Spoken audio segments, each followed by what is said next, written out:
मराठा संघर्ष योद्धा मनोज जरांगे पाटील यांनी आता हैदराबाद गॅजेट आणि सातारा गॅजेट अंमलबजावणी झाल्यानंतर चलो दिल्लीचा नारा दिला आहे।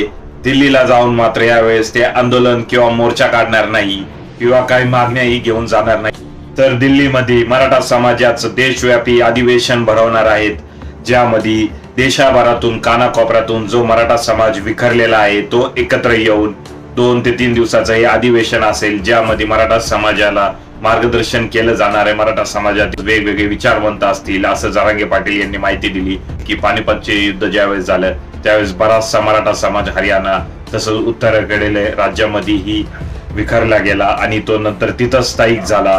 त्यामुळे हा सगळा मराठा समाज एकत्र येणार आहे दिल्लीला आणि हा कार्यक्रम खूप चांगला होईल असं जरांगे पाटील यांचं म्हणणं आहे। त्याचबरोबर इथले मराठे आणि उत्तरेकडले मराठे एकमेकाला भेटतील व आनंद उत्सव साजरा करतील। पुढील काही दिवसात चलो दिल्लीच्या ह्या कार्यक्रमाची सविस्तर माहिती मी स्वतः देईल असंही जरांगे पाटील यावेळेस म्हणाले।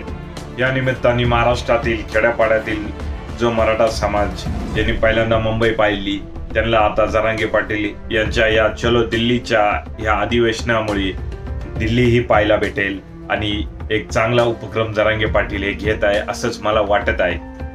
तुम्हाला काय वाटतं याबद्दल कमेंट करा।